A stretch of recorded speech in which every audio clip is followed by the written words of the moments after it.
It's not the power, man. It's the accuracy and the point of impact that determines whether a guy's going to get up or not. Bullshit. Point of impact's got nothing to do with it. It doesn't count. You aim the gun, you fire the gun, you blow a 3-foot hole in him. That's what you do. Yeah, and what about the innocent guy behind that 3-foot hole? What about him? Fuck him.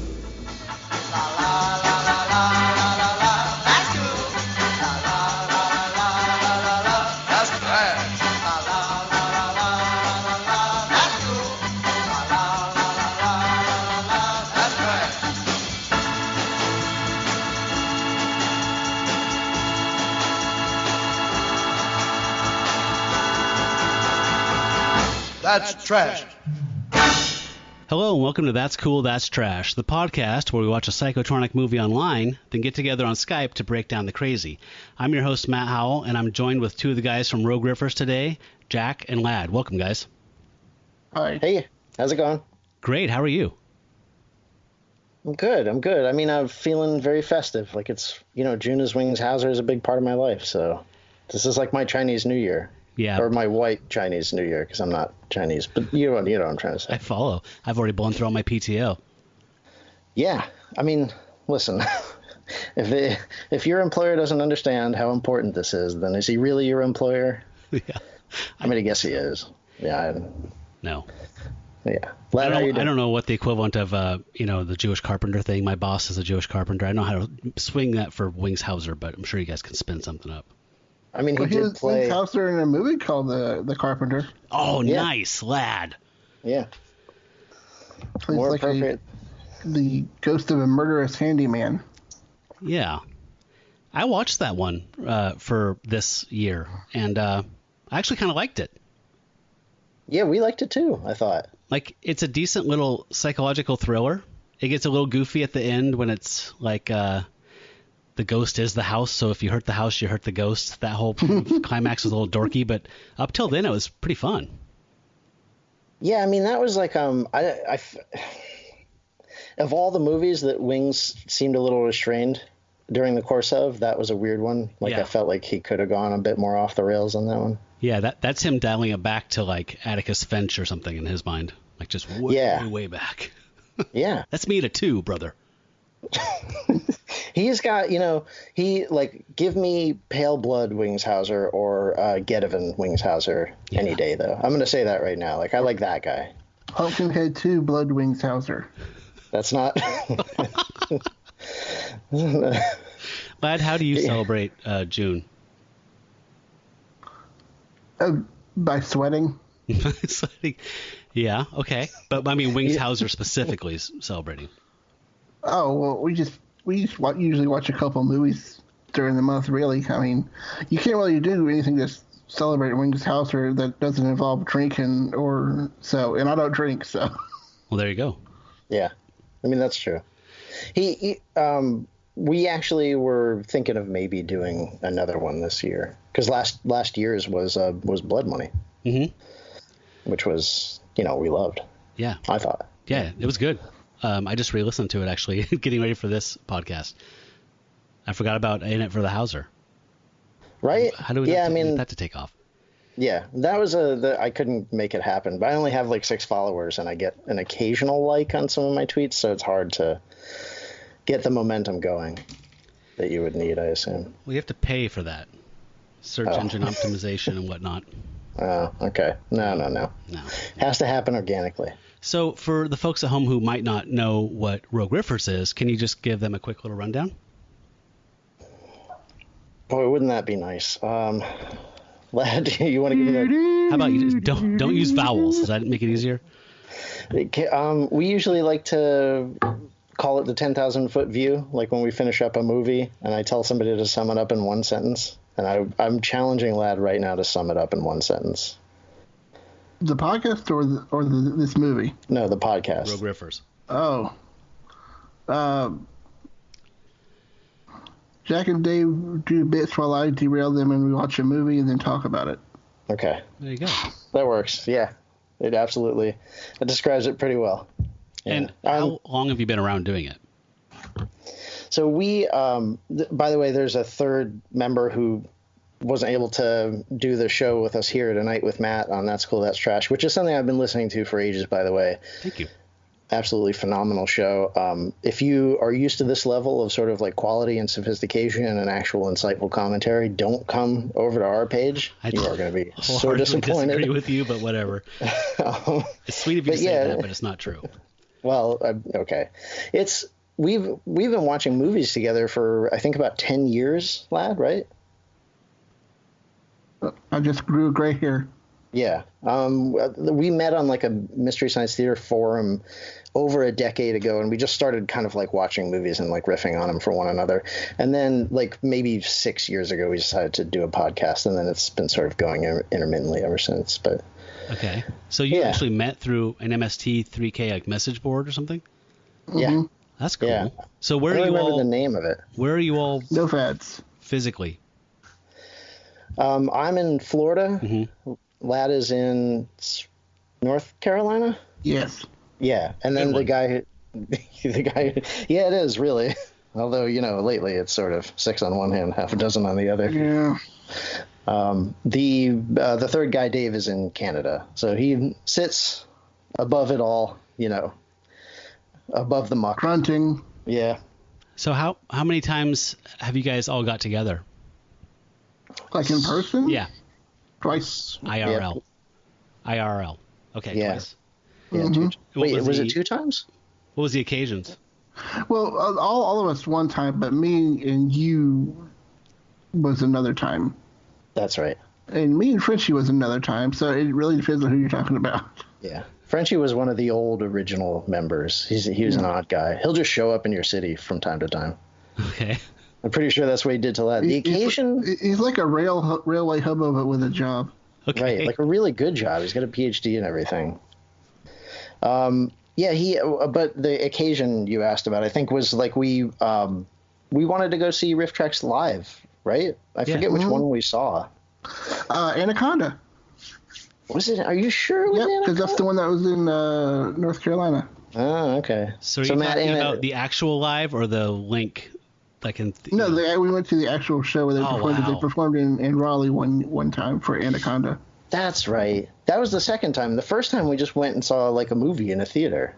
Yeah, we didn't know what else to do. Yeah, we really didn't. What movie was that? It was the one with Insidious. Is that the picture of you guys that's on your site? Yeah. With the Cirque du Soleil poster behind you? If you can believe such a thing. We showed up hoping to see Cirque du Soleil, and instead we saw a movie with that handsome guy in it, whose name I can never remember. Ethan Hawke, Insidious. Ethan Hawke, that's the one. Wow. Yeah. Sinister or Insidious? I thought he was in Sinister. Oh. Sinister. Yeah, it's gotta be, because it was Ethan Hawke, so it's gotta be that one. Okay. That was so close, though. Yeah. Like, in 1,000 years, I never would have remembered the name of that movie. Yeah. Oh, I remember because I actually thought it was a good horror movie. That's probably what I remember. Yeah. So, Matt, you're getting a little taste of what happens on our show now. It's been like 4 minutes, and we haven't even mentioned Wings Hauser, so... I'm my own boss, so... Yeah. It's totally cool. Okay. Okay, so what we are doing, though, tell people where they can find you, first of all. On our website. Do the URL thing. Oh, sorry. Hold on, I'm looking it up. Hang on. It will be in the show notes. But... WordPress.com. Jesus, Jack. Sorry. Yeah, we didn't buy the You domain. only run it and decided on the domain name yourself. Come on. This is true. Oh, I didn't decide on the name, though. I'm not taking credit for that. That was Frenchie. Yeah, it's rogueriffers.wordpress.com. I can never remember if we pay this $7 a year or whatever. We do not. We don't pour money into this operation. No. And you're like a link in That's Cool, That's Crash's page, too. So if you want to go to our page and link to their page, that's where you can find them. But I see how it is. WordPress. Yeah, trying to get some extra traffic out of our out of our cache, right? Yeah.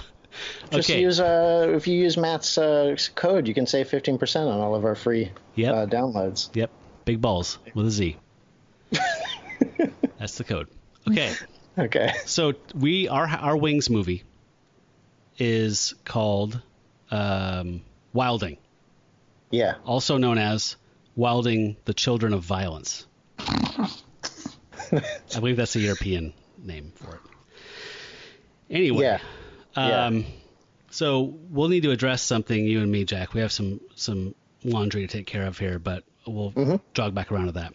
So I picked this one. Ready. I watched a lot of Wings stuff this month, and I picked this one because it's relevant to some contemporary stuff that's going on in the news, and it's also just an extra tier lower of shit than most of the stuff that you guys want to watch. It really is. Yeah, so thanks for including us on that one. That's, who got to do the Magnum PI episode with Wings Hauser in it? That's what I want to know. Yeah, see, there's a quality threshold that I'm not interested in going above. With us. I've done it a couple times. It's not... Oh, okay. We did Jack and Jill once, and it was the worst fucking 2 hours of my life.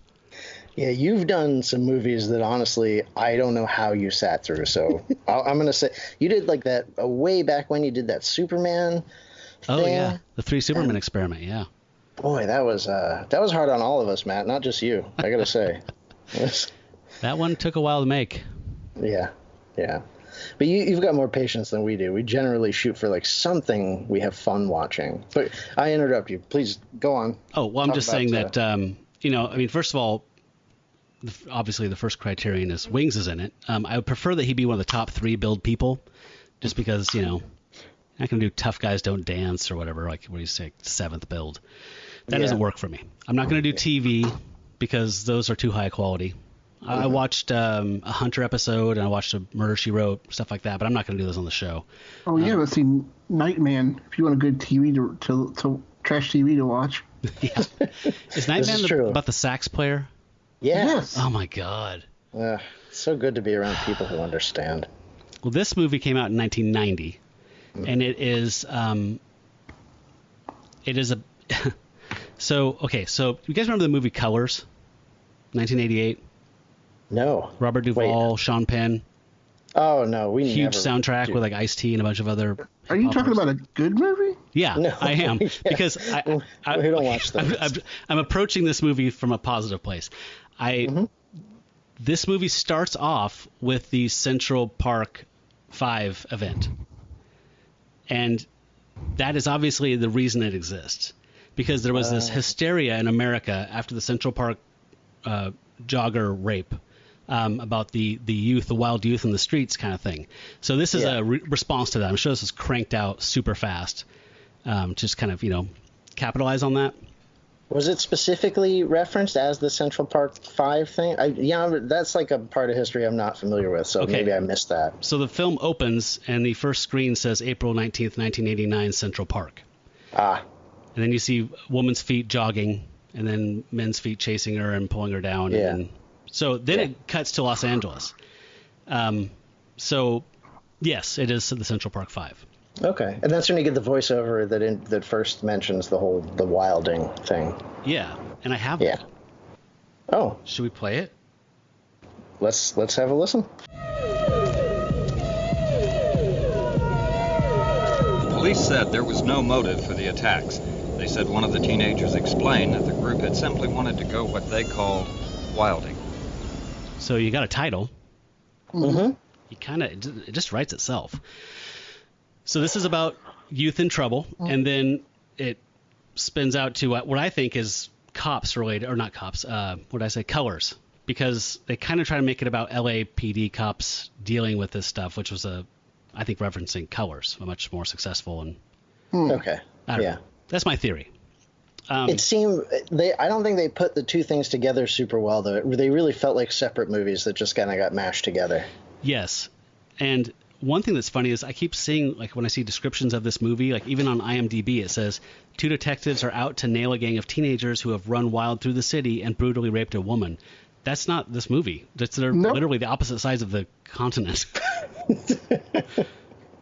Yeah, that but I don't, it doesn't seem, because even, at some point in the movie, I don't know how, like, if you want to do it chronologically or whatever, but the motivation for the kids is super lazy. They did not put a lot into that, and I feel like it was written by maybe 72-year-old Jewish movie producers who or not, Gentile, whatever, it doesn't matter. But they kind of they just decided that the kids were going to be the way they were because their parents weren't paying enough attention to them.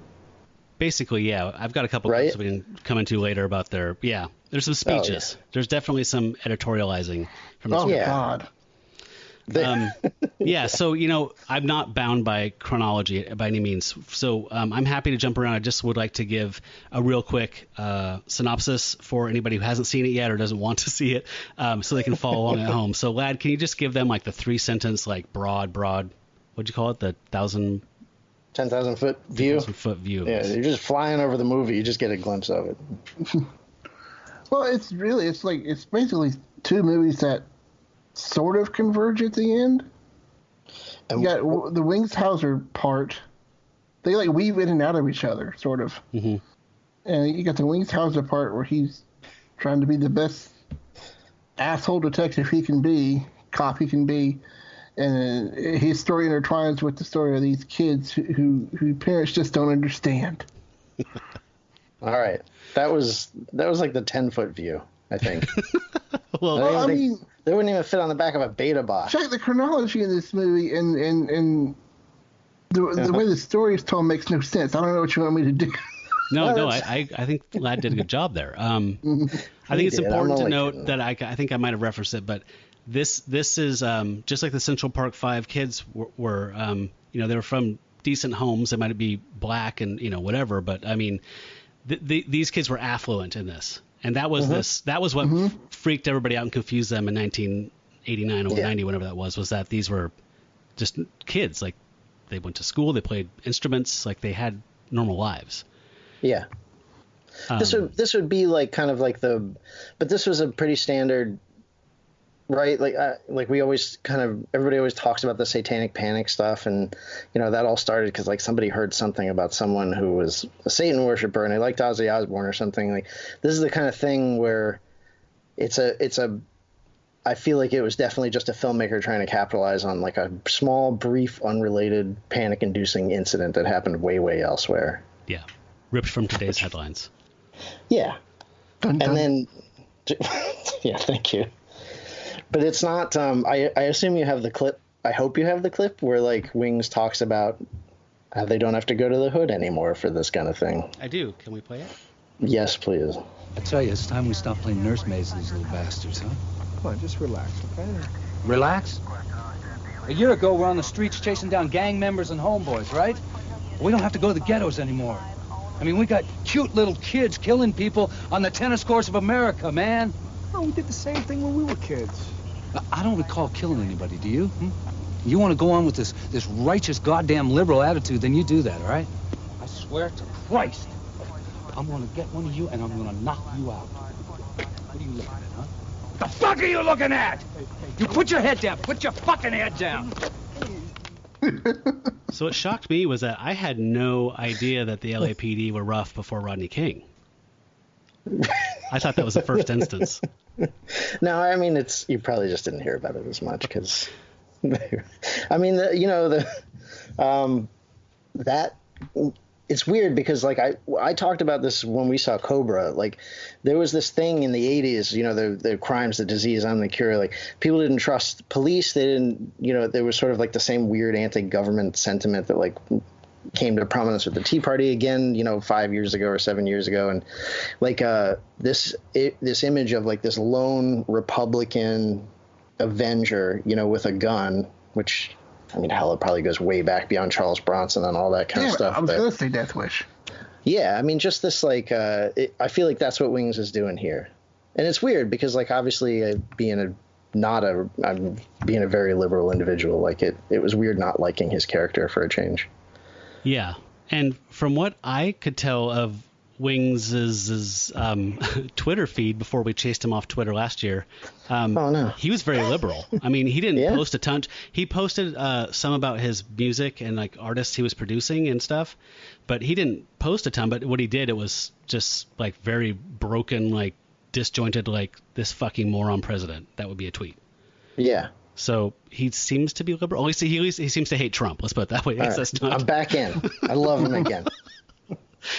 So it's not like when you hop on another celebrity's page and you go like that dude, that stand-up comedian from Hack-O-Lantern.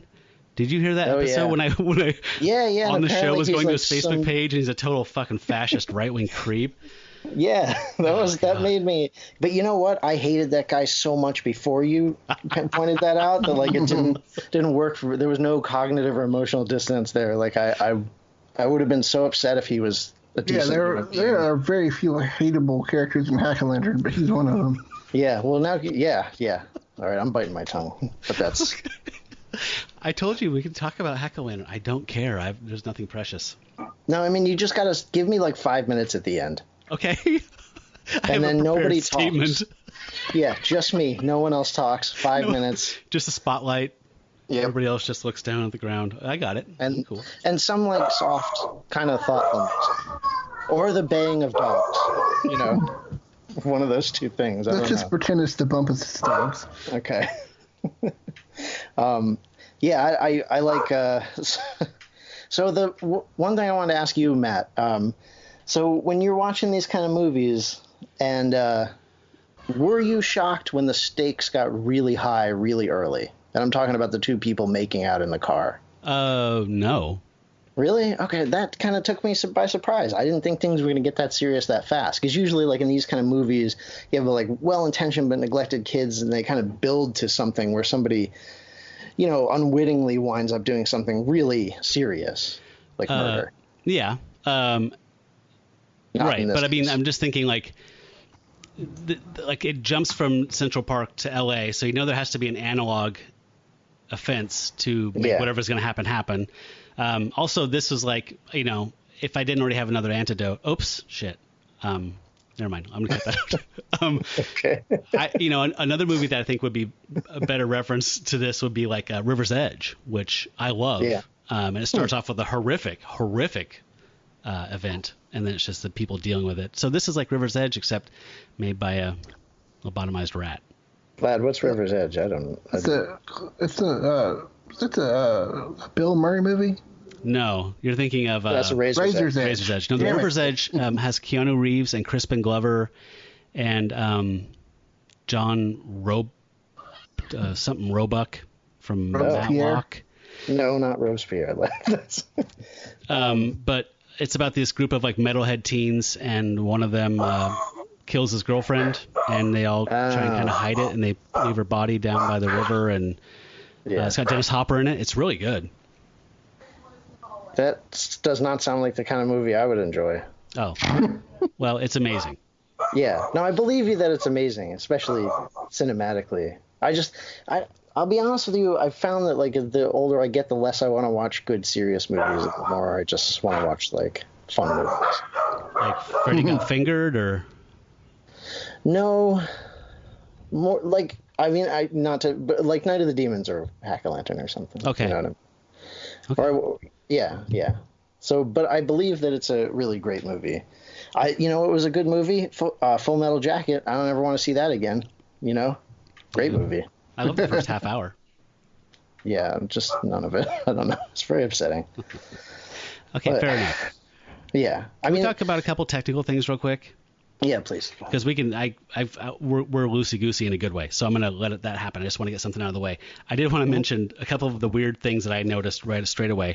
This started like a failed television pilot because after the opening scene, there's a 5 fucking minute opening credit sequence montage. Yeah, that was surreal. Ugh. Like that was like whatever the fucking this is of like Too Many Cooks. Like it just kept going. Was it not? I mean, now maybe it was a failed television pilot. I mean, I don't know. There was boobs and a lot of cussing. I don't know. Mulholland Drive started off as a TV pilot, and then Lynch went on for his own way and did something else with it. Maybe it was. I don't see how. I don't know. Well, and weird things happen. Can I segue for a second? Sure. Can I talk about a similar experience? Sure. So like we maybe the only episode we ever really got any attention for was doing a slow bullet.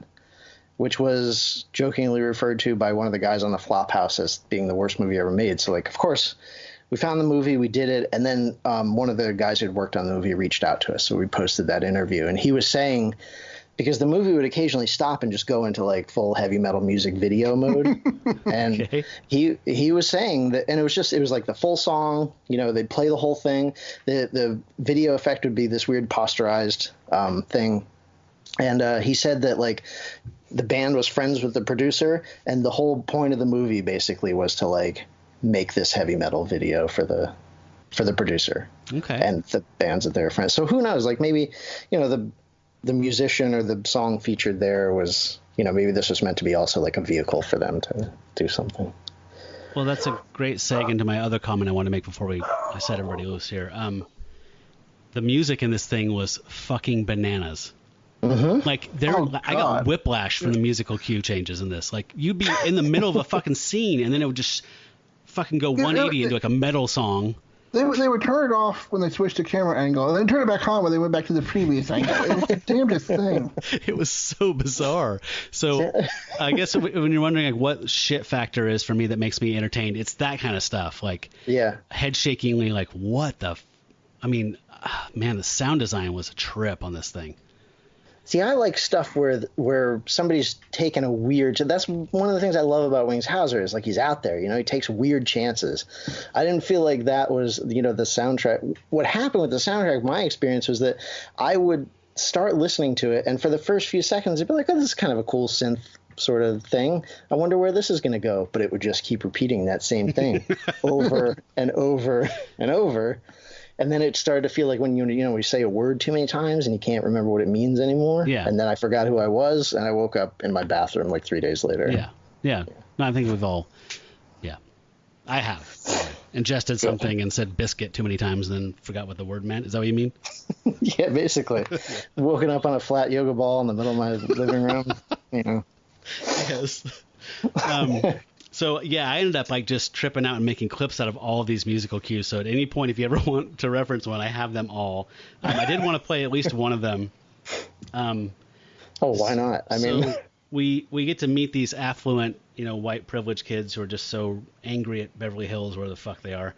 And one of the scenes is just cuts to the main teenager's girlfriend's house, and they're smoking joints in her bedroom. And I don't know if you guys are Nirvana fans. I love Nirvana, but on Incesticide, that comp of B-sides and rarities and stuff, there's a tune called Aero Zeppelin, which is clearly like Aerosmith and Led Zeppelin, but this song is fucking Aero Zeppelin. Do you know what I'm talking about? I don't know the song. I know Nirvana was a big fan of using other Are you talking people's about music. the Russian roulette scene? No. No. This is right in the beginning. Yeah, when the girls are talking about when they're saying, like, are you going to make it with him tonight or something like that. Oh, yeah. Yeah. Yeah, I'm just going to play a little bit of that just so people can hear the please. Aerosmithy, Led Zeppelin-iness.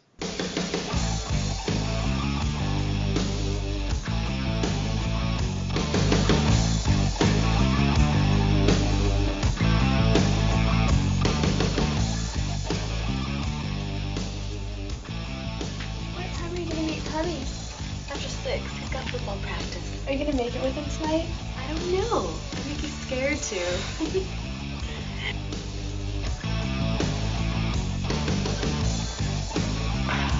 God, that's good.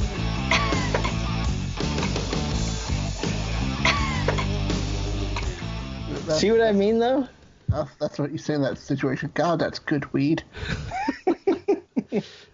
That's what I mean. Like the first 3 seconds of that, you kind of listen to, you're like, all right, this isn't a bad riff. Maybe it'll be a real song or something. But then it doesn't become a real song. Yeah. And it was all over the place too. Yeah. It's like on the Flintstones where the background just keeps repeating. Right. Yes. Yeah, that's the musical version of it. Damn. Nailed it. So the song at the end, okay, we're just going to go all over the place, okay? Yeah. The song at the end when... I actually like that because Jack Effects just go in order sometimes. And it's like, I usually do too. I'm going to... this doesn't even matter, but this is a climax. But the song is obviously trying to become a Dire Straits song, and it just never quite achieves the steam. It's not that easy. Nothing is easy. It just seemed like fun. We didn't mean for anybody to get killed. We were just bored, that's all. Tommy, Give me the gun. Okay, it'll be just like before, okay? We'll be a family again. There'll be no more drugs, no more violence, no more hatred.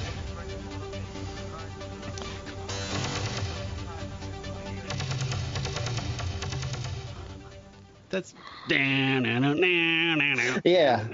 The MTV song. It's like the intro to the. I hear it now. yeah. I was getting some Baywatch vibes from that too. But it Yeah. just keeps looping. It never, like you're saying, it never That's all the builds. music. Yeah. There's no. It's just like a riff that goes over and over and over. And I mean, I guess that's a budgetary thing. You know, I mean, who knows?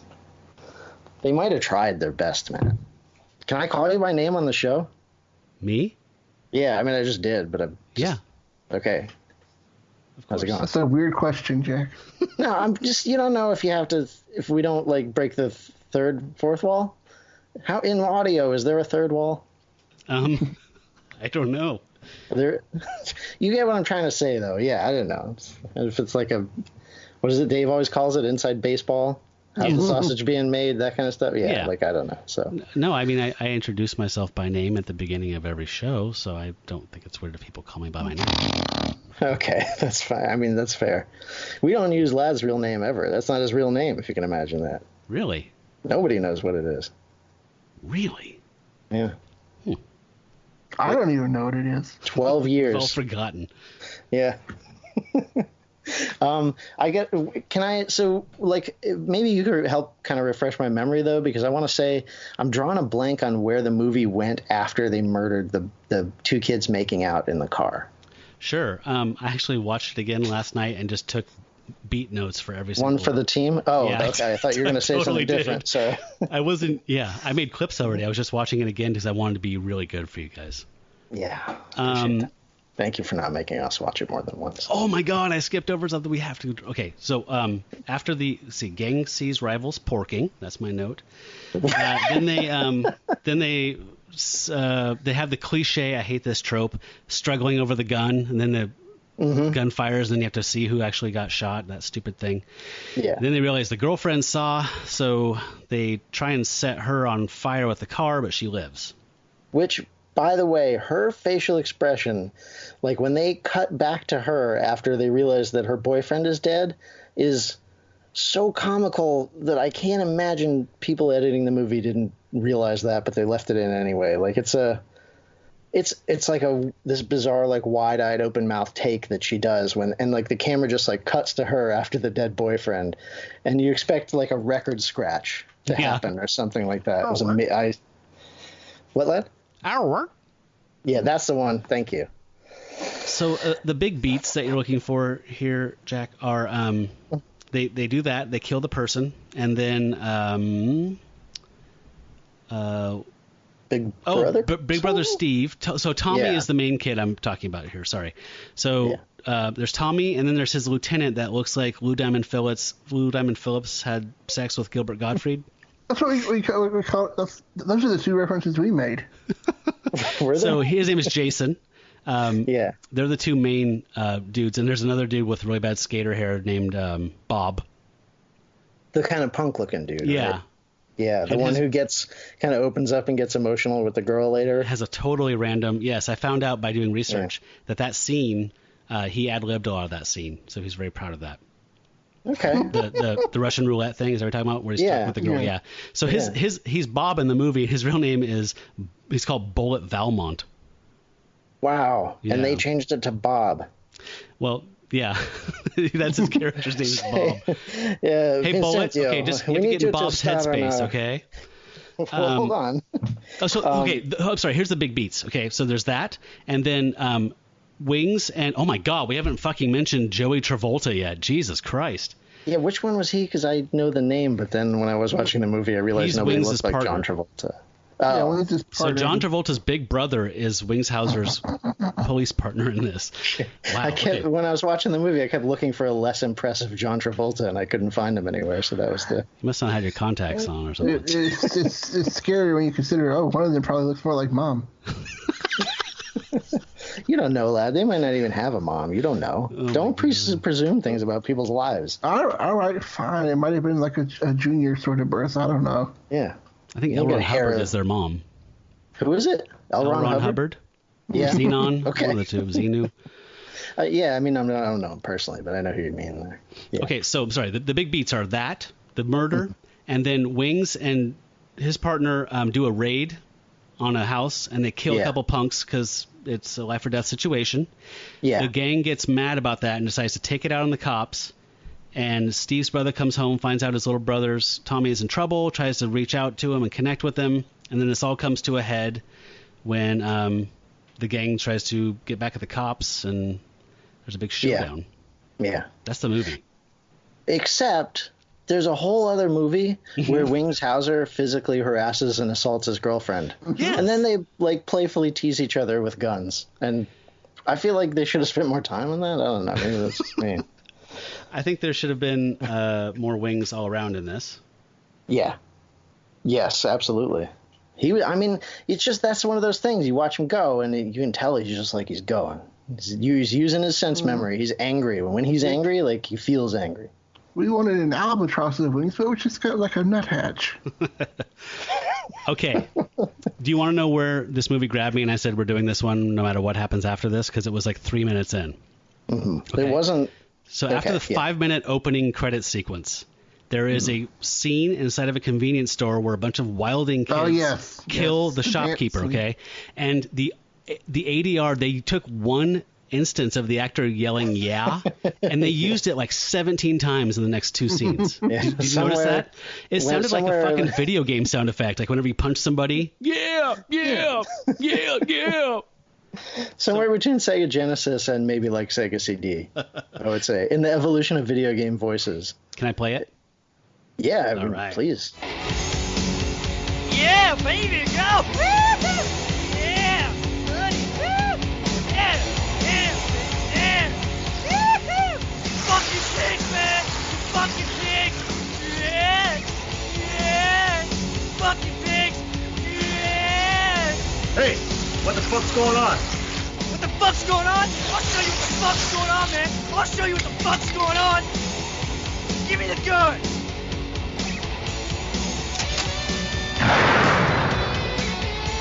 Yeah! Understand? Yeah! Oh, man. I feel like at that point in the movie, that's where usually we know we've also made a good choice. So I was completely enamored at that point. But that kind of illustrates the serious point I was making earlier, that like the motivations were so lazy. They didn't have, like, they couldn't even be bothered to write like an interaction between the shopkeeper and the kids. And I mean, like the whole, wilding, we were just wilding. That's kind of, you take some weird glib kind of half insane answer from a criminal about why he did something really horrific, and then you turn that into like the what was the scare about the rainbow parties or whatever. Like suddenly it becomes a real thing for some filmmakers, and hence a bunch of people in the audience too. But like if you just look at it, it's so lazy and poorly motivated that scene kind of sums it up perfectly, I think. Will you tell me what rainbow parties are? I don't know what that is. Yeah, me too. Like the rainbow lipstick parties thing. It's kind of it's not like it's like adult only. You don't have any kids that listen to your show, do you? Hey, I just put the explicit thing on there, and it's not my problem after that. Okay. All right. So, supposedly parents were worried because like there was this rumor that teenagers would have parties where the girls would wear like different shades of lipstick, and then if the guy got BJs from enough different girls, there would be the different shades of lipstick, there, which shouldn't have held up to even the most basic scrutiny from anyone who's ever gotten a BJ before. But the point is, like, people thought it was a real thing because somebody made a remark about it. Like that's the kind of thing that's happening here with this movie, I think. So just to be clear, I'm sure you guys have seen the headlines that the Central Park 5 have been exonerated. Mm-hmm. So those kids were, I don't know how old you guys are. I'm in my early 40s. I was the same age as those kids. This happened in 1989. They were 14 years old. That's how old I was then. And these kids were essentially, coerced and had these confessions yanked out of them. And so they were wilding, but they were just out in Central Park fucking around, harassing people on bikes, and just being teenagers. Yeah. So the awfulness of wilding is not even real. It was something that an actual criminal did to a woman, or criminals. Right. Right. So and I'm just that's saying. like it's exactly what I'm saying. Like real people. People do crazy things and horrible things, but at the same time, like by and large, real people don't behave this way. And I think there's so little chance that like an entire town full of reasonably well-off youth who have no other reason to rebel than that their parents were, kind of like disinterested. It feels so unbelievable from the start. Yeah, like Dick Butkus, he had no idea how to get through to Tommy. Which one was that? The dad? No, it wasn't really Dick Butkus, but he seemed like he's a football coach, didn't he? Like, yeah. Oh, I probably look like a young Adam West. Yeah, young Adam West. This. I don't know the name of it, so I wasn't going to mention it. But there was this movie that came out in the 70s about these kids who like. Oh, I should have looked this up, and I'm sorry. But it was a 70s movie about these middle school age kids. Like that was back when I think middle schools and high schools kind of mixed and shared campuses sometimes. And like they started rebelling, and then the parents started like cracking down on them, and then they went completely apeshit at the end of it and barricaded themselves in the school. And it was this crazy little movie, and I saw it on TV a bunch of times when I was younger, and then I saw it once again when we were – maybe I made us watch it, lad. I don't know. But it was it ended with this scene of these kids, like who the guilty ones, being carted away on a bus. And like the kind of like by the end of it, you kind of sympathized with them because it really was well done. You could kind of feel like the tension building and the kids feeling sort of, neglected and oppressed and all that kind of stuff. And I just, if I think of the name of it, I'll say it out loud. I'll blurt it out in the middle of somebody else's conversation. And if you remember it after the fact, tell me and I'll stick it in the show notes or whatever. Okay. Because that stuff drives me nuts. Not that I'm trying to help. Is it a TV movie? Did it look like that or like a theatrical thing? I'm pretty sure it was theatrical. Okay. I will help. I'll help. Let's see if I can find it someday. Is Corey Haim in it? No, nobody that you would recognize, or no one that I recognized. Yeah. No, I'm thinking where Corey Haim is a teenager at a hostage-taken nuclear power plant. Never mind. Oh, yeah. Okay. Oh, we did that one. Yeah. Mm-hmm. No. I remember because it had Lorraine Newman in it. I can't remember the name of it, but I know the one you're talking about. Yeah. See, we've been watching 2 movies a week for 10 years, so there's no way at this point we're ever going to remember the name of something we saw. Unless it's something very, very in particular, like Slow Bullet or Double Down or Miami Connection. Yeah, or Night of the Demons or Tackle. Yeah. Yeah, the physical assault scene. Yeah, that's what my mind keeps going back to in this movie. It's the only thing that sticks out at me that I don't like. What, are you talking about Wings and Kath? Yeah. Can I play it then? I think the implied rape in 2 different scenes kind of turned me a little off the movie, but yeah. Well, that was one of them, I think. Right? It's like something that didn't age so well, maybe. Yeah. Feel free to. So you're talking about the first time we see Wings off duty going to Kathy's house? Yeah. Okay. So I don't have all of that, but I do have a little bit here. But yeah, it's definitely a weird dynamic. I guess that's the end of the talk. And like I promised, I'm going to get out of your hair, all right? There is a God. Get out of your hair and into your pants. No, you don't, you fucking asshole! Not this time, you creep! Oh, that's the You can't even call me! I'm going to arrest you. Leave me alone! Jesus Christ, I've been busy, I'm a cop, remember? God damn it. What, cops don't use phones? No, cops don't have time. Well, I don't have time either. All right, I'll tell you what. I'll call you tomorrow night. I swear to God. You said that last time. No, this time I mean it. You said that the time before. I love your neck. Get off me, you pig. I love your body. You're gonna get it, Parson? No! Oh, God damn it. Did I hurt you bad? No, you didn't hurt me bad. You just kicked my left nut into my throat. Jesus. I'm sorry. We nuts. Oh, God. God damn you. Why was this not called that? Or why was it not a spin-off and it was a whole series of like Police Academy type comedies? Yeah. Like Police Academy, but with really brutal police officers who got pretty handsy with women a lot. Yeah. Although maybe that does describe Police Academy. It's been a while since I've seen it, but I can't even imagine how that plays. I haven't seen it in 30 years. I wouldn't have thought so, but after seeing Steve Guttenberg in Lavalantula, I feel like he could do that now. In what? Lavalantula. What is that? So, all right. Well, so you shared a little bit of your cinematic culture, telling us about River's Edge and other good movies. I got into like a weird thing where I watched a bunch of sci-fi movies all at once. Jack. You gotta be specific, Jack. You gotta say sci-fi, so we know you don't mean generic sci-fi. No, not real sci-fi. Yeah, no, I was house sitting for somebody, and he had one of those like Amazon Prime accounts, and that was the only thing I knew how to work. I couldn't work the Netflix or anything, so I just got into like, and it was like a feedback loop where it kept reinforcing, like I would watch that and so to recommend more of them, based on what I watched, and then I just like it kept narrowing my focus hard until I got to like the 6th-headed shark attack, and I realized I'd gone down a hole. Oh wow! So yeah, but Steve Guttenberg was in that. I was gonna say, did you watch The Minotaur with a young Tom Hardy? I actually started that and bailed pretty early, but Tom Hardy, man. Oh, you're a quitter. Drew me in, yeah. I don't think I quit. I think I got interrupted and I meant to go back and then realized I didn't really care. Yeah.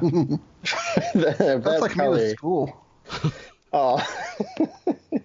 That's like a lot of the kids in this movie with school. Because they were all high school age kids. Am I wrong about that? You are mostly, correct. Yeah. High school in quotes, obviously. Yeah. Just as the setting for it. I don't really, what was the...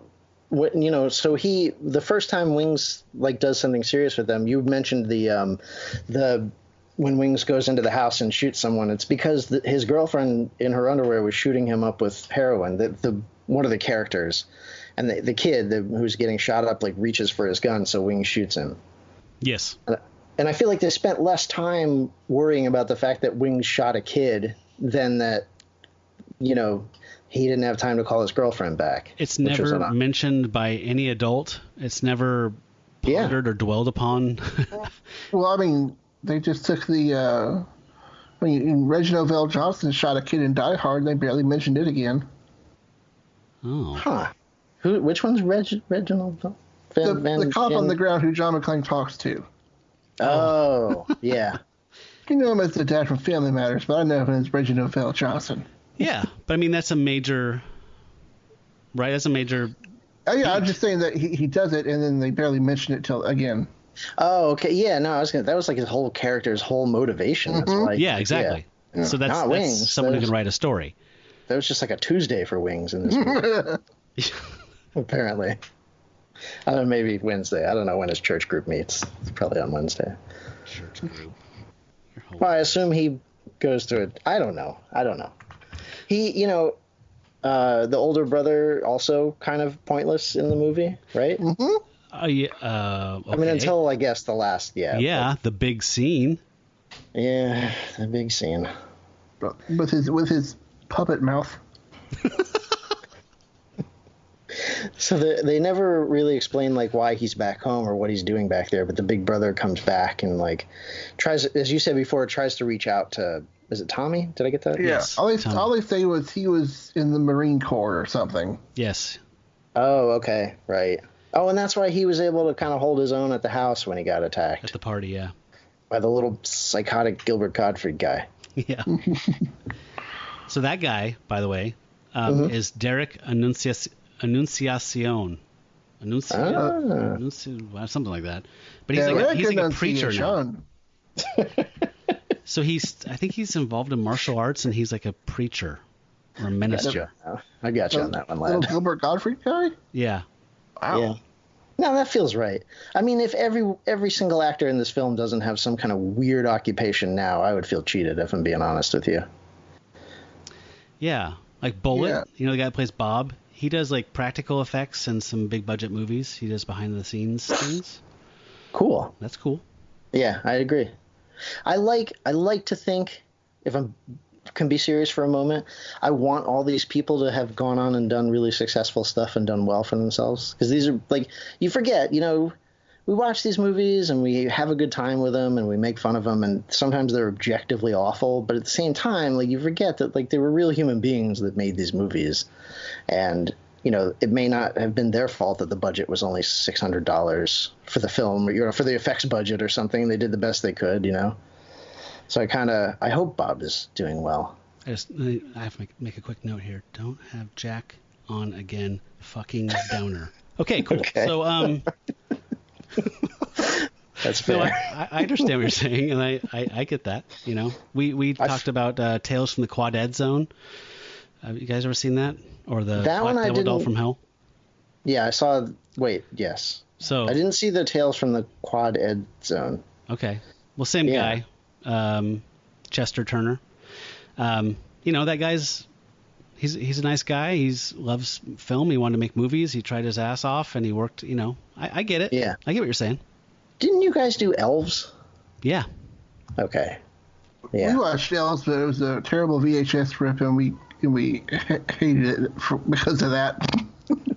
I think that was the first episode I ever heard, and that was one of my favorites. Yeah, I think we watched a VHS rip as well. Oh, Dan Haggerty. Yeah. Yeah, he smokes the hell out of those cigarettes in that movie. Oh, man. Can we talk a bit about, since you're talking behind the curtain here, this was directed by Eric Louzil, Louzil. Mm-hmm. So before this, he had made something called Lust for Freedom, which is from the women in prison genre. So, oh boy. Yeah, and then the movie after that he did was Fortress of America, and America is spelled with 3 Ks. Okay. I assume just because it was a typo? The story of a criminal rebel planning revenge against corrupt sheriff and crazy general who was controlling a secret militia called Fortress of America. Anyway, he went on from this film to make Class of Nukem High Part 2, Subhumanoid Meltdown, Class of Nukem High Part 3, The Good, the Bad, and the Subhumanoid, and then a couple other movies that sound not quite as bad. Right. Now we're getting into something I'm familiar with. I've seen Class of Nukem High 1 and 2. Okay. I've seen 1. I don't think I ever saw 2. Yeah, it's not. I have also only seen 1, but I mean, those kind of. Is that Trauma?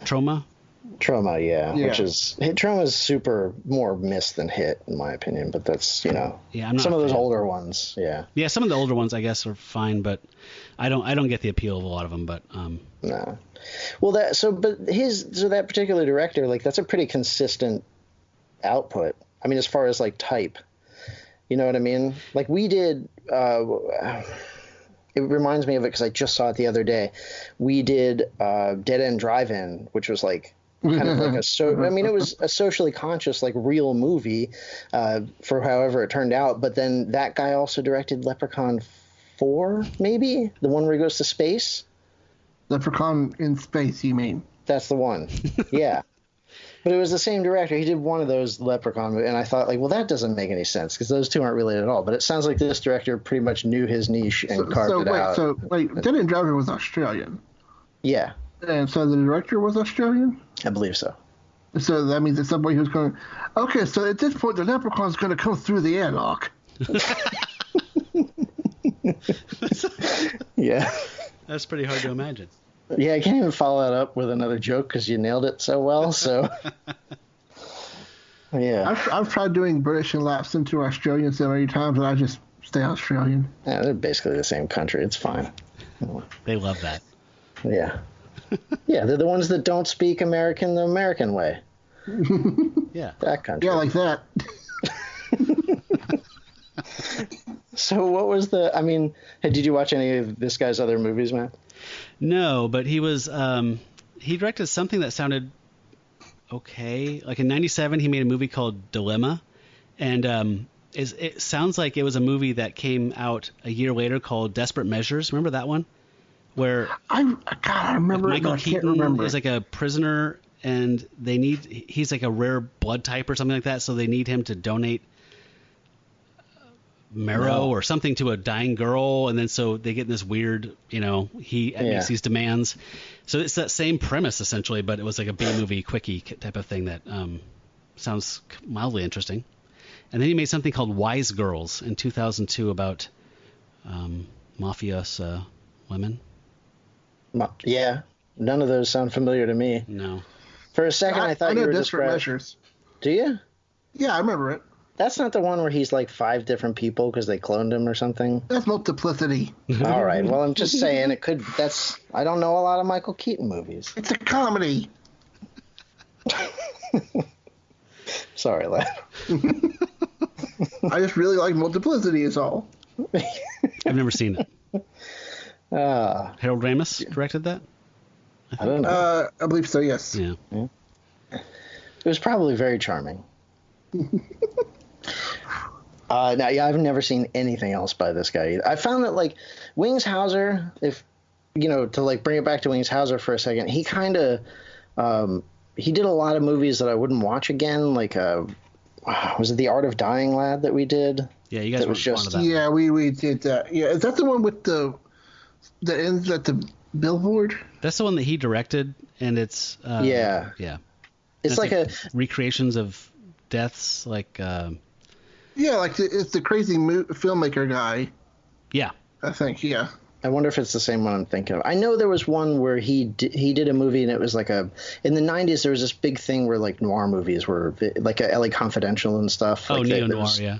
Yeah, it was kind of like a resurgence, and then he definitely did one of those, and I remember we watched it, and it was so painful and so hard to get through because it was trying super hard to be serious.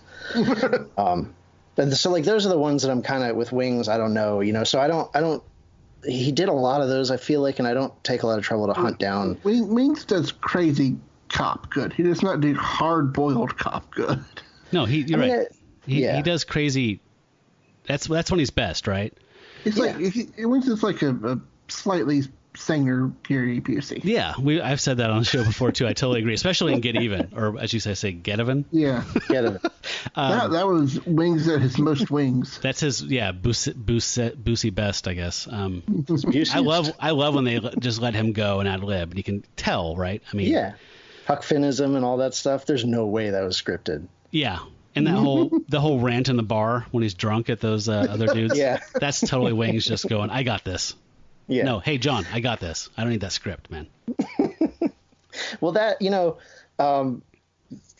he did that in this movie a little bit, I thought, but, like, it wasn't enough, I didn't think. Yeah. There's some good stuff in here. Can I play one? Yes, yeah. Sure. But I do want to go back to talking about Wings' career broader like we are right now, but I do want to play this clip.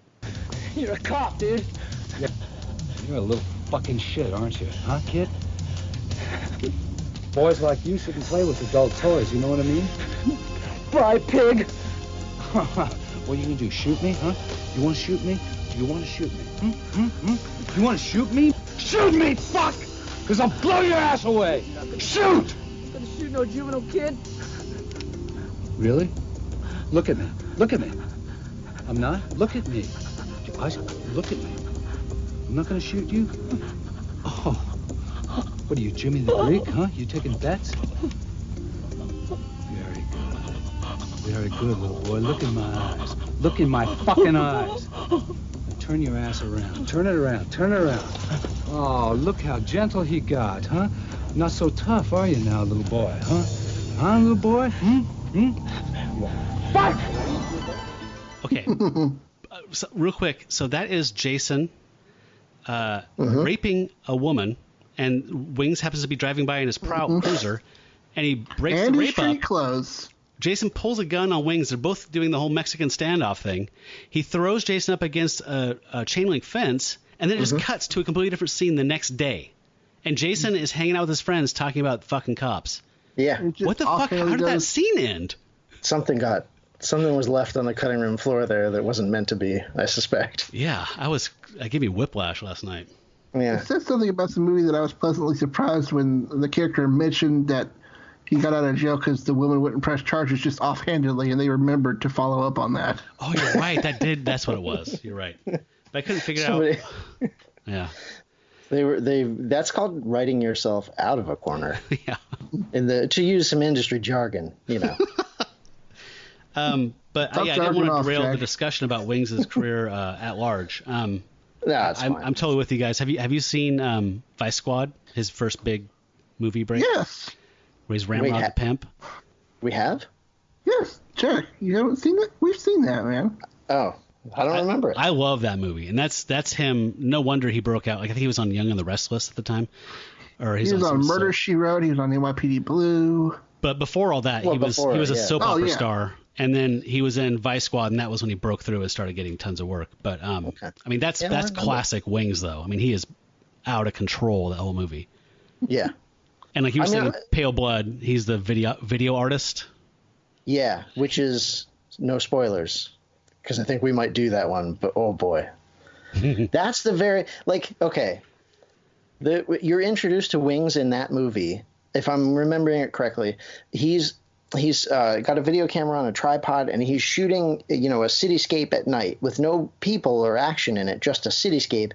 And the way he's talking to it like you would talk to a model, like, that's it. Yeah, open up for me. That's it. Oh, hold that right there. So it's not a cityscape. He's shooting a crime scene where one of the dead women was found. But they don't wait, really? Yeah, his camera's pointed down at the storefront where the Neil Breen looking dude was checking out the. Oh, okay. All right. What a sad way to be described. The Neil Breen looking dude? Yeah, that is fair. Yeah, I missed that. I mean, and maybe that's like my fault because I'm an idiot, but also it could be that like they didn't seem to, how they do that thing in lower budget movies where they never put the guy and the scene in the same scene, right? And they just like cut back to him in front of a camera and then cut to the storefront where they're filming that. So it's kind of one of those things, but I didn't realize he was pointing the camera at people. But anyway, he's like, I don't know if that's called chewing the scenery, what that means, but he's like really, he's doing it, he's being Wings, and that's what he does in that movie, which is amazing. Yes. Shooting the scenery or chewing the scenery? Chewing the scenery. I mean, I guess you could shoot it too. You could do that. I'm not here to tell you. Teeth, I would. Yeah. That's another aspect of his less insane Gary Buseyness. That he's like a degree below. No, Gary he's got the Busey. teeth. He's got the teeth. Does he? He has massively huge teeth. No. No. Wings has a large mouth with regular sized teeth. Gary Busey has a regular sized mouth but with huge teeth. Yeah. Wings, if you're listening to this, when we all finally get together and have a laugh about this, you're going to remember who was saying you had the teeth and who wasn't. I'm standing by my. And he'll be laughing like an open nutcracker. Oh my God. Yeah, well, I think I remember describing him the first time I ever saw him in a movie as like a sort of like a meteor, like facially meteor David Hasselhoff. Like that's what he reminds me of. Like tall, broad-shouldered, kind of not like particularly muscly or anything. Yeah. It's like if you put a different, like Patrick Warburton-y skull in David Hasselhoff's face. This is the kind of conversation I'm used to. So you haven't seen The Ruining, have you? No. From 2004? I mean, other than the abstract ruining of our show every time. Oh, hi, Danny. Oh, you said ruining. Yeah. Oh, I believe it's called The See Ruining. what I mean? I tried to watch a bit of it because I knew Wings was in it, and he was titled as Not Hasselhoff. So I was curious. I ended up scrubbing through it. He's in it for like 4 minutes. But one of the scenes is when his daughter has been off screwing around with a guy, and he gets her on horseback and brings her back to something, and the guy goes, "Hey, Hasselhoff," and then he has this whole scene where he gets furious and punches the dude out and corrects him. He's like, do I look like I run up and down the beach in slow motion in little tight trunks? Huh? No, do I? No. So worth checking out. It's also going to be at the beginning of this episode as well. I'd love to see it. Wait, Hauserhoff. No, lad. Mad it's not science. Okay. Wings Hauserhoff. Yeah. I mean, listen, but mind you, I'm talking about David Hasselhoff back in like Revenge of the Cheerleaders, David Hasselhoff, when he was. Right. People will just have to go look that up. The dancing scene in the cafe, look it up. You need to see it. Or Star Crash. Star Crash, that's another one. Oh, God. Yeah. Less nudity, though. Yeah. I prefer movies with like more nudity. More Turkishness. Turkish. I'm trying to remember if there was like something that tied this movie together for me, but I honestly, it seems like a lot of scenes just kind of strung together, and I'm not. It does. Yeah, because you're with the kids like well into their debauchery. Like you're not seeing any of that transition, and really you don't ever see them come out of it either. I mean, you're there at like the instant that maybe it turns around, and then I remember one scene. The only scene where those kids act normal is I think the scene where the main kid is watching TV and drinking juice in the kitchen. Yeah. And that's about it. Yeah. Eating an apple? That's a great scene.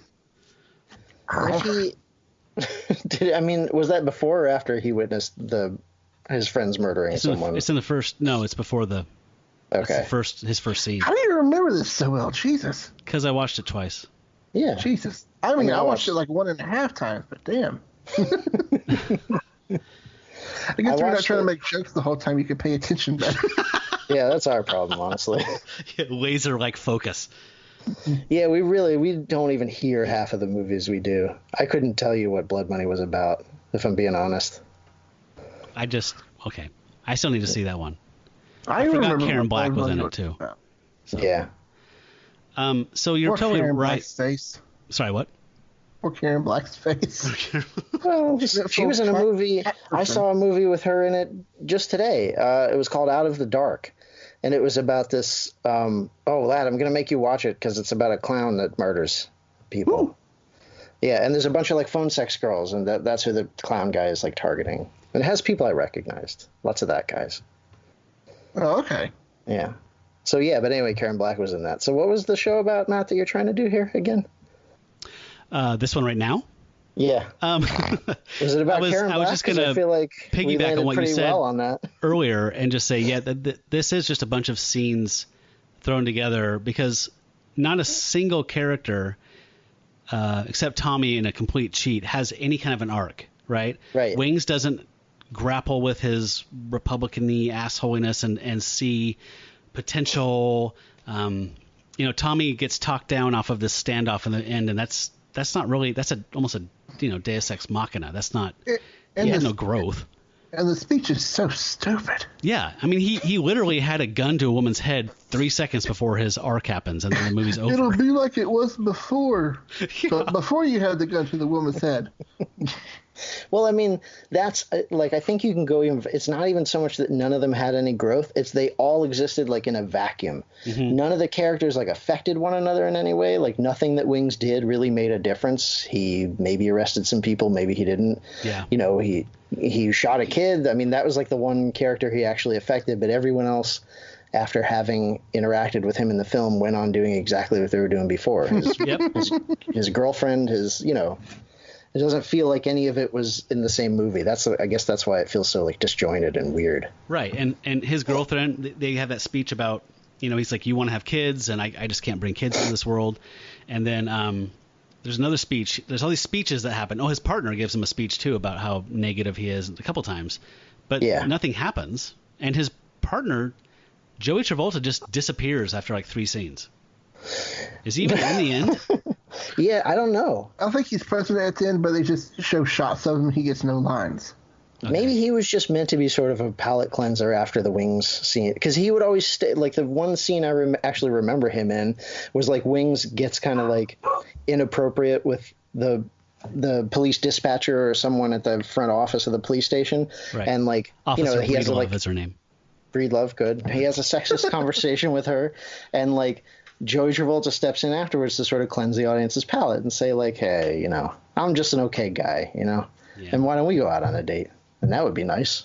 And I find that acceptable. She was into it. This homely 50-year-old man's coming on to her. Yeah, because she had just been verbally assaulted by Wings Hauser. And that's what the script said. Really? The script says I like him. So so me and Jack just need to go to bars where we're being verbally assaulted by younger men. Yeah, we just got to follow frat guys around and then talk to women afterwards. It's like magic. Yeah.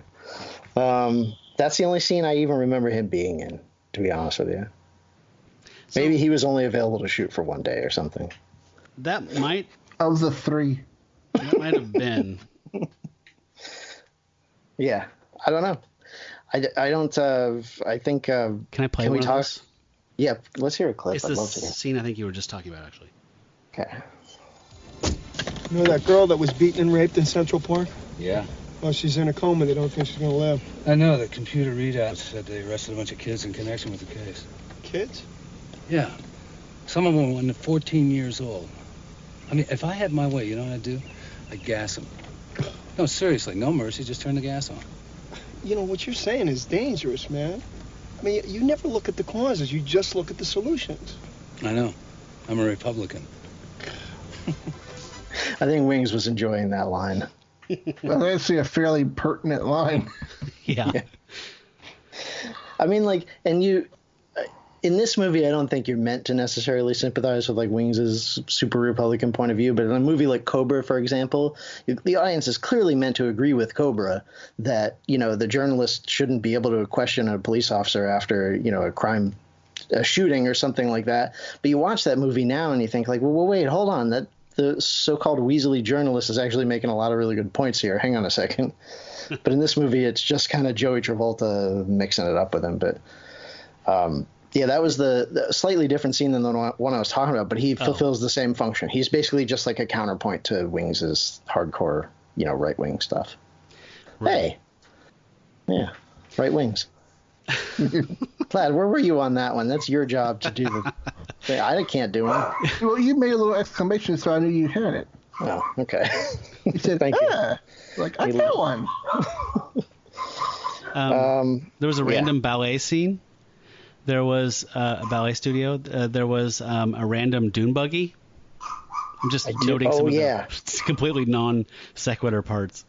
Yeah, I mean, well, because say what you will about these kids being murderers and rapists, but in their downtime, they do seem to have a lot of fun. You're right, and I'm sorry that the dance studio was showing that Tommy's girlfriend is, you know, they can afford ballet lessons, so that's the point of that scene. It wasn't that random, but the dune buggy scene, that just felt like somebody said, "Hey, can I use your dune buggy? I'm making a movie, so." I know a guy with a dune buggy, and also another thing that's basically just a car, but we're gonna race him. Yeah, VW Beetle. Yeah, yeah. Oh.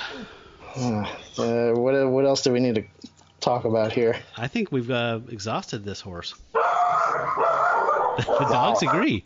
All right, guys, so let's move on to Final Judgment. I need that ghost is dead.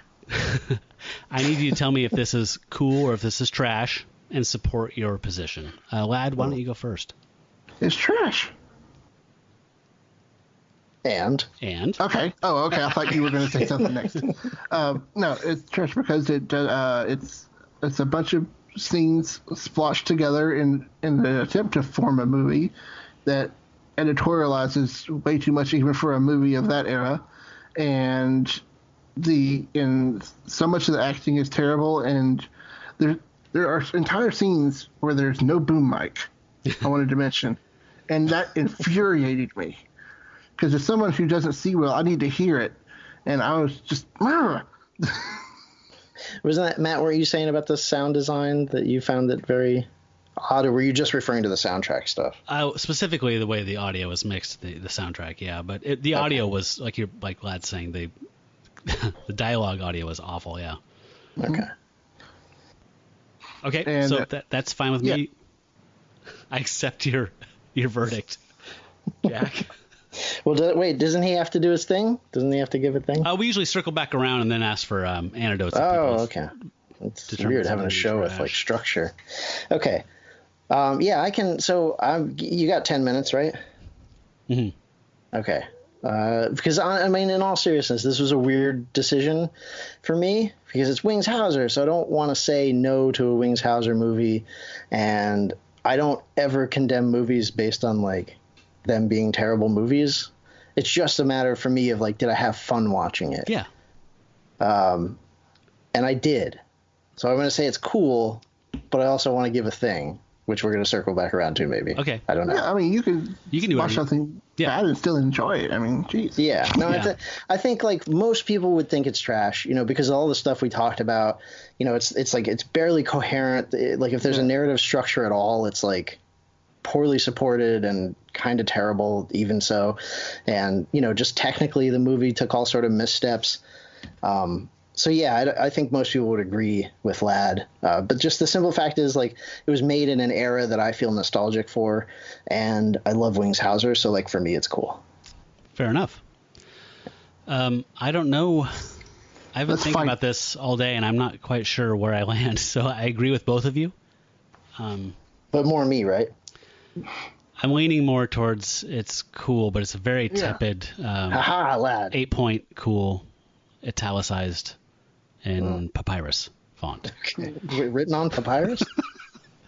Comic Sans, sorry. I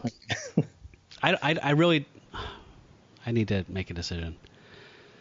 Yeah, I mean, this is the time, really. Okay, I'm going to say trash, but it's definitely a toss-up. But because my personal criterion for this is like, would I recommend it to somebody who enjoys, psychotronic movies as a good time? And I'm totally on the fence, man. It's a mess. The music is awful in a funny way. I don't know. Yeah. God, I don't know. I'll say trash. Okay. But I would watch the Wings Hauser scenes all cut together. Oh, for sure. Make a like if it was one of those dials where half of it say cool and half say trash, it would be barely on the trash side. Yes, like exactly. That.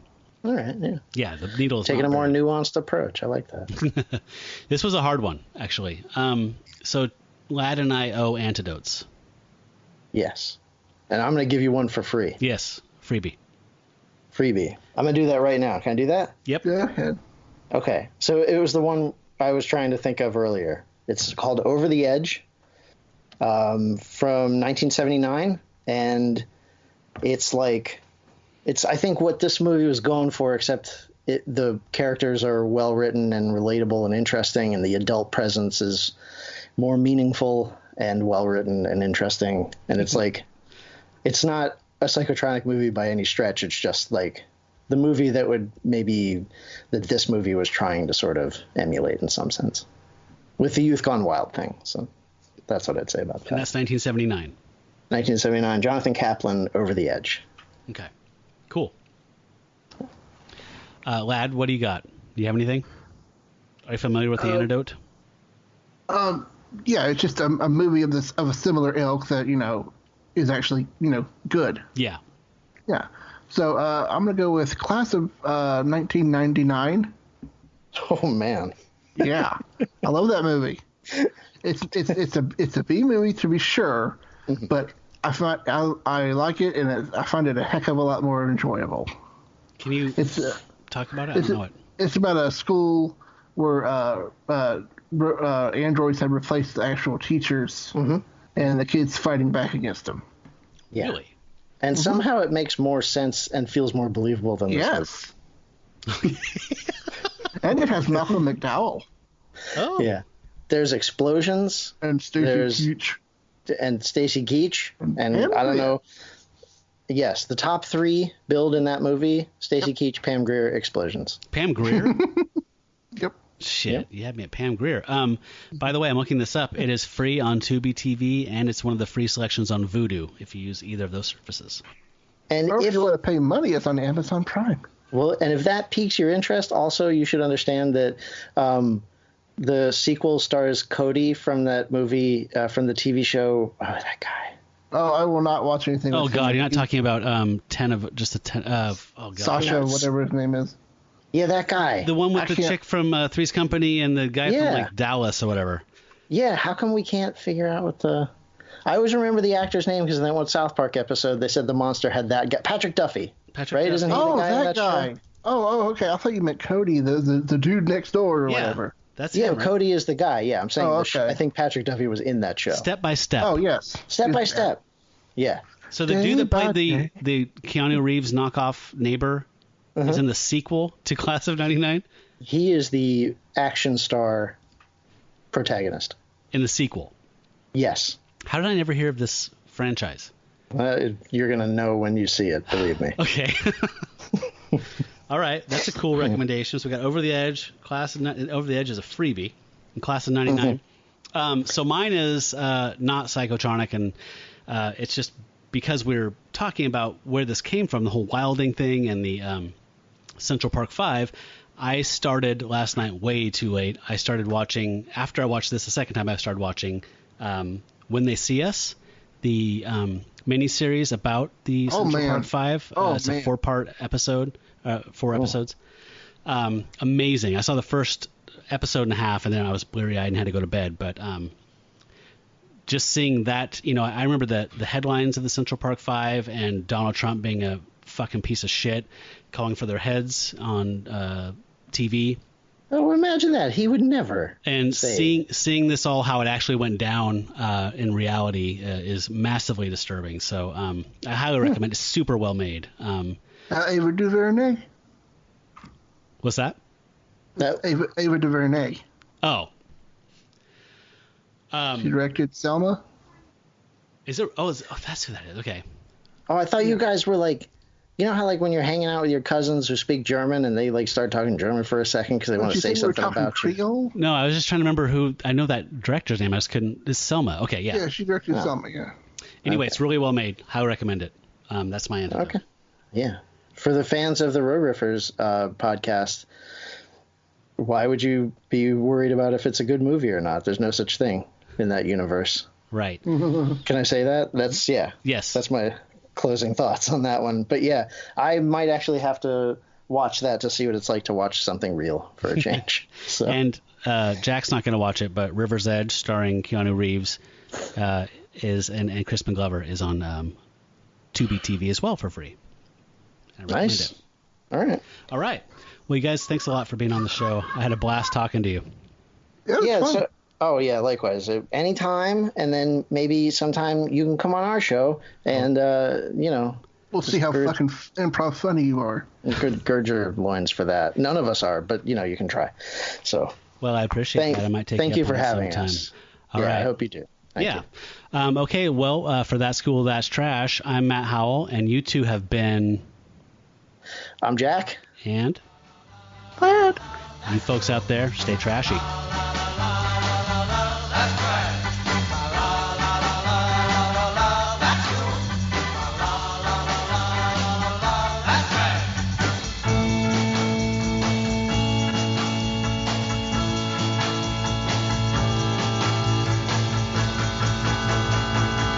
That's trash.